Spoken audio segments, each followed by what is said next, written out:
Biology class 10 chapter number 11. Today we are going to start a new chapter named Homeostasis. Homeostasis की आपको सबसे पहले definition पता होनी चाहिए. होम्योस्टेसिस क्या इंटरनल कंडीशंस जो है बॉडी की उन्हें आपने मेंटेन रखना है, एक स्टेडी स्टेट के अंदर रखना है, कांस्टेंट रखना है. तो आपकी जो बॉडी की इंटरनल कंडीशंस हैं वो चेंज नहीं होनी चाहिए. बेशक एक्सटर्नल एनवायरनमेंट के अंदर चेंजेस आए लेकिन आपकी बॉडी के अंदर जो सारे के सारे प्रोसेसेस हैं उन्हें कांस्टेंट रहना चाहिए. आपकी बॉडी अंदर से जितने भी उसकी मेंटेनेंस है वो रहनी चाहिए, वो चेंज नहीं होनी चाहिए. ठीक है, इसे हम कहते हैं homeostasis, maintenance of the internal condition of the organism. ठीक है, despite of the fact that there are fluctuations in the external environment. बाहर वाले एनवायरनमेंट में बेशक चेंजेस आए, अंदर बॉडी के अंदर चेंजेस नहीं आने चाहिए. उसके अंदर स्टेडी स्टेट रहनी चाहिए, एक मेंटेन रहनी चाहिए बॉडी, उसे हम कहते हैं होम्योस्टेसिस.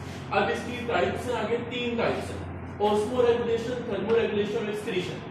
ऑस्मोरेगुलेशन क्या है? अब हमने हर चीज को मेंटेन रखना है. तो अगर हम सॉल्ट और वाटर की मेंटेनेंस की बात करें ऑर्गेनिज्म के अंदर कि जितना सॉल्ट और वाटर बॉडी के फ्लूइड्स में होना चाहिए उतना रहे, ज्यादा ना हो, तो उसे हम कहते हैं ऑस्मोरेगुलेशन. अगला है थर्मोरेगुलेशन कि टेंपरेचर भी बॉडी का मेंटेन रहे, एक खास टेंपरेचर रहे, चेंज ना हो बार बार, तो उसे हम कहते हैं थर्मोरेगुलेशन. ह्यूमन की एग्जांपल दी गई है कि ह्यूमन का जो बॉडी टेंपरेचर है वो 37 रहता है. ये बाहर बेशक 0 हो, 5 हो या फिर 45 हो. ठीक है, बॉडी का टेंपरेचर 37 रहना है. तो टेंपरेचर की मेंटेनेंस क्या कहलाएगी? थर्मोरेगुलेशन. उसके बाद आपके पास एक्सक्रीशन. एक्सक्रीशन क्या? आपको चीज को एक्सक्रीट करना है, बॉडी से बाहर निकालना है. तो वो क्या चीज बाहर निकालेगी? जाहिर सी बात है जो वेस्ट है बॉडी का उसे आपने बाहर निकालना. Metabolic waste. ठीक है, मेटाबॉलिज्म आप लोगों को पता है, केमिकल रिएक्शंस जितने बॉडी के अंदर हो रहे हैं उनका सम कहलाता है मेटाबॉलिज्म. तो मेटाबॉलिक रिएक्शंस के नतीजे में जो वेस्ट बन रहा है, जो बॉडी को नहीं चाहिए, उसको एलिमिनेट करना, बाहर निकालना, बॉडी से रिमूव करना एक्सक्रीशन कहलाता है. अच्छा, नेक्स्ट टॉपिक है आपके पास होम्योस्टेसिस इन प्लांट्स. प्लांट्स के अंदर होम्योस्टेसिस, प्लांट के अंदर वाली कंडीशंस कैसे मेंटेन रहती हैं. ठीक है, तो सबसे पहले आपको याद रखना है कि आपके पास जो एक्स्ट्रा कार्बन डाइऑक्साइड है और एक्स्ट्रा ऑक्सीजन, पता है आप लोगों को कि फोटोसिंथेसिस के नतीजे में ऑक्सीजन बनेगी और सेलुलर रेस्पिरेशन के नतीजे में कार्बन डाइऑक्साइड बनेगी. तो डे टाइम में तो दोनों ही हो रहे हैं, तो एक जो रिएक्टेंट जो प्रोडक्ट बन रही है वो दूसरा एज अ रिएक्टेंट यूज कर लेगा. तो डे टाइम में तो इतना मसला नहीं है, कोई भी चीज एक्स्ट्रा नहीं है. कार्बन डाइऑक्साइड जो बन रही है as a result of the respiration, जो फोटोसिंथेसिस यूज कर रहा है, फोटोसिंथेसिस के नतीजे में जो ऑक्सीजन बन रही है वो रेस्पिरेशन में यूज हो रही है. ये समहाउ बैलेंस्ड है. ठीक है, लेकिन जब आपके पास रात का टाइम है, ड्यूरिंग नाइट, तो कार्बन डाइऑक्साइड ज्यादा है. ऑब्वियसली बात है, क्योंकि रात के वक्त लाइट नहीं है, फोटोसिंथेसिस नहीं है, तो फोटोसिंथेसिस नहीं है तो कार्बन डाइऑक्साइड यूज नहीं होगी. ये तो कार्बन डाइऑक्साइड को बाहर निकालना तो वो थ्रू द स्टोमेटा है. ठीक है, तो ये आपके पास है removal of the carbon dioxide और ऑक्सीजन. अब आपके पास अगली जो चीज है वो क्या है, या फिर सिंपली डिफ्यूजन नहीं हो सकती है. डिफ्यूजन क्या है कि अगर अंदर चीज ज्यादा है प्लांट के अंदर तो वो डिफ्यूज कर दे outside from the general surface. अगर रूट्स की बात करें तो फ्रॉम द रूट सरफेस वो डिफ्यूज हो जाएगी इनटू द सॉइल. आगे आपके पास रिमूवल ऑफ वाटर. वाटर को कैसे रिमूव करना है? एक्स्ट्रा वाटर है तो ट्रांसपिरेशन, जो मेन आपके पास मेजर चीज है जो कि रिमूवल ऑफ एक्स्ट्रा वाटर करेगी वो है transpiration. Transpiration mostly through the stomata होती है. आप लोगों ने पढ़ा, क्यूटिकल के जरिए भी हो सकती है, क्यूटिकुलर और लेंटिसेल्स के जरिए भी हो सकती है. तो ट्रांसपिरेशन के नतीजे में वाटर लॉस हो जाए, इवेपोरेट कर देता है फ्रॉम द प्लांट सरफेस. दूसरा जो आपके पास है वो है ग्यूटेशन, क्योंकि आपको पता है रात के वक्त most of the stomata close हो जाती है. ठीक है, तो जब स्टोमेटा क्लोज हो जाएंगे तो पानी बाहर कैसे आएगा? तो प्लांट के पास स्पेशल पोर्स होते हैं. ठीक है, वो स्पेशल पोर्स कहाँ होते हैं? लीव्स के एजेस के ऊपर. अगर हम एक ड्रॉ करें तो ये हमारा लीफ है, तो लीफ की जो एजेस हैं, इन एजेस के ऊपर पोर्स हैं. ठीक है, इन पोर्स के जरिए वाटर बाहर आ जाता है ड्रॉप्स की फॉर्म. ठीक है, तो इन ड्रॉप्स को हम कहते हैं ग्यूटेशन. ठीक है, तो ग्यूटेशन के आपके पास एजेस ऑफ द लीव्स के ऊपर भी ड्रॉपलेट्स आ जाती हैं, वाटर ड्रॉपलेट्स. और उसकी वजह क्या है कि ट्रांसपिरेशन रुक गया, स्टोमेटा बंद हो गया, जो स्पेशल पोर्स थे जिनसे वाटर बाहर जा सकता. तो हमारे पास स्टोमेटा के अलावा भी ओपनिंग्स हैं. ठीक है, वो जो आपके पास जहां उन ओपनिंग से अगर वाटर बाहर जाएगा, एजेस पे आ जाएगा, तो उसे हम कहेंगे ग्यूटेशन. तो ये आपकी आदत में ग्यूटेशन और ट्रांसपिरेशन दो मेथड्स हैं रिमूवल ऑफ वाटर. उसके बाद आपका था रिमूवल ऑफ मेटाबॉलिक वेस्ट. ठीक है, वही बात कि मेटाबॉलिज्म के नतीजे में वेस्ट बन गया प्लांट के पास. तो प्लांट कुछ वेस्ट तो ऐसे हैं जो स्टोर कर लेते हैं अपने स्टेम में, रूट्स में, लीव्स में, अपनी ही बॉडी के पार्ट्स के अंदर ये स्टोर कर लेते हैं मेटाबॉलिक वेस्ट को. एग्जांपल है कैल्शियम ऑक्सलेट. कैल्शियम ऑक्सलेट के क्रिस्टल टोमेटो के स्टेम में, लीव्स में स्टोर हो जाते हैं. ठीक है, तो ये मेटाबॉलिक वेस्ट है, प्लांट को नहीं चाहिए तो प्लांट अपनी बॉडी में स्टोर कर लेता है. ठीक है, अब लीव्स में भी स्टोर कर लेता है प्लांट. लीव्स के अंदर जो मेटाबॉलिक वेस्ट है वो आके स्टोर होने लगते हैं.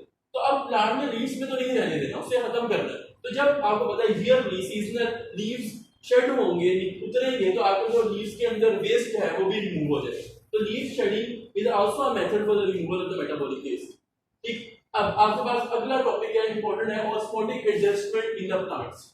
प्लांट्स तीन तरह के एनवायरनमेंट में रहते हैं और उनको कोप अप करने के लिए डिफरेंट एडेप्टेशंस अपनानी पड़ती है। सबसे पहले आपके पास है हाइड्रोफाइट्स, ऐसे प्लांट्स जो कि पानी में रहेंगे, ये जिन्हें बिल्कुल भी पानी की कमी नहीं होगी, एक्सेस ऑफ वाटर होगी, ठीक है, और पानी उनकी बॉडी के अंदर बहुत ज्यादा होगा और उन्हें रिमूव करने का तरीका भी होना चाहिए।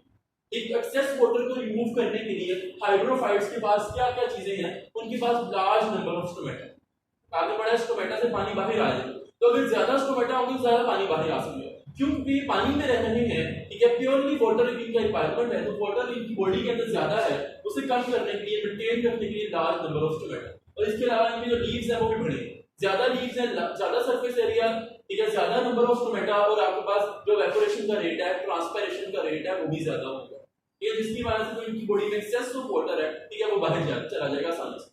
दूसरे आपके पास प्लांट्स है, एक है हाइड्रोफाइट, दूसरी एक्सट्रीम कंडीशन है, एक बिल्कुल पानी में रह रहे हैं, दूसरे जीरोफाइट्स, जीरिक कंडीशंस में, ड्राई कंडीशंस में रह रहे हैं, जहां पानी की बहुत ज्यादा शॉर्टेज है, डेजर्ट कंडीशन में। ठीक, तो आपके पास शॉर्टेज ऑफ वाटर को कोप करने के लिए क्या करेंगे, इनके पास जो लीव्स होंगे, लीव्स के ऊपर जो सबसे ऊपर वाली लेयर है वो क्यूटिकल की होती है, वैक्सी क्यूटिकल, ये तो बहुत थिक होगी, थिक वैक्सी क्यूटिकल प्रेजेंट होगी। मतलब क्या कि इसके अंदर जो क्यूटिकल है वो थिक लेयर है, और क्यूटिकल है ट्रांसपायरेशन, क्यूटिकल से जो पानी का लॉस है, जर्नल सरफेस जो ऊपर वाली लीफ की है, उससे जो लॉस ऑफ वाटर है वो मिनिमाइज हो जाएगा, तो ये थिक लेयर है। और दूसरा जो आपके पास तरीका वो है स्टोमेटा का नंबर वो भी कम होगा, लेस नंबर ऑफ स्टोमेटा होंगे ताकि पानी बचाया जा सके, प्रिजर्व किया जा सके और उसे रिमूव होने से बॉडी से बचाया जा सके। और सबसे आखिर में जो बात है इंपॉर्टेंट, सर्कुलेंट ऑर्गन्स, ठीक है, जीरोफाइट्स के पास सर्कुलेंट ऑर्गन्स होते हैं। ये क्या ऑर्गन्स हैं, इनके जो प्लांट्स हैं, इनके जो स्टेम है और लीव्स हैं वो भी वाटर स्टोर कर लेते हैं, स्टेम और लीव जीरोफाइट्स की वाटर स्टोर कर लेते हैं, और जब ये वाटर स्टोर करते हैं ये जूसी हो जाते हैं, वाटरी हो जाते हैं, तो इनको कहते हैं हम succulent organs that store the water in the stem and leaves. ठीक है, एग्जांपल इन प्लांट्स की क्या है, आपके पास कैक्टाई, कैक्टस प्लांट जो डेजर्ट प्लांट है वो इसकी एग्जांपल है, उसके पास सर्कुलेंट ऑर्गन्स हों, मतलब कि उसके स्टेम और लीव्स वाटर स्टोर कर लेंगे और उसे हम कह देंगे सर्कुलेंट ऑर्गन्स। लास्ट आपके पास है हेलोफाइट्स। क्या हेलोफाइट्स ऐसे प्लांट हैं सॉल्टी एनवायरनमेंट में रह रहे हैं, ठीक है, प्योर वाटर में नहीं रह रहे, सी वाटर में रह रहे हैं, जहां पर सॉल्ट की जो अमाउंट है वो बहुत ज्यादा है। लेकिन सॉल्टी एनवायरनमेंट में इसको भी कोप अप करना है, सॉल्ट बॉडी में बहुत ज्यादा नहीं होने देना, ठीक है, अगर बाहर बहुत ज्यादा सॉल्ट है तो बॉडी के अंदर एंटर होगा, और आपको ऑस्मोसिस के जरिए पता है कि इनकी बॉडी से क्योंकि बाहर सॉल्ट ज्यादा है तो पानी भी ऑस्मोसिस के जरिए बाहर जाएगा। तो दो मसले हैं, एक कि सॉल्ट इनकी बॉडी के अंदर एंटर होगा और पानी बॉडी से बाहर जाएगा, तो इन दोनों से इसने अपने आप को बचाना। तो सबसे जो मेन इसका मेथड है, इनके पास लार्ज वैक्यूल होते हैं, ठीक है, वैक्यूल स्टोर कर लेते हैं सॉल्ट को। जब सॉल्ट को स्टोर कर लेंगे, सॉल्ट बॉडी के अंदर एंटर हुआ है from the environment, salty environment, sea water से एंटर हुआ है सॉल्ट, तो उसको सेल्स के वैक्यूल में भेज दिया जाएगा और वैक्यूल में जाके ये स्टोर हो जाएंगे। जब वैक्यूल में स्टोर हो जाएंगे तो बाकी जो आपके पास सेल का एनवायरनमेंट है उसको सॉल्टी एनवायरनमेंट से बचाया जा सकेगा। क्यों? क्योंकि हमारे पास वैक्यूल का काम ही है चीजों को स्टोर करना, एक्सप्रेशन को, तो वैक्यूल स्टोर कर लेगा फॉर द टाइम बीइंग, और आपका जो प्लांट है वो प्रिजर्व रहेगा फ्रॉम द सॉल्टी एनवायरनमेंट। इसके लिए आपके पास तीन तरह के ऑस्मोटिक एडजस्टमेंट कर सकते हैं प्लांट, सॉल्ट एंड वाटर की रेगुलेशन कर सकते हैं। तीन तरह के प्लांट्स हैं, हाइड्रोफाइट्स जो प्योरली वाटर में रह रहे हैं, ठीक, तो वाटर को रिमूव करने के तरीके हैं आपके पास, जीरोफाइट्स जो कि डेजर्ट में रह रहे हैं, पानी को प्रिजर्व करने के तरीके हैं, हेलोफाइट्स सॉल्टी एनवायरनमेंट में रह रहे हैं, तो सॉल्ट को बॉडी से एलिमिनेट करने के इनके पास तरीके। ये तो ये था हमारे पास टॉपिक आज का।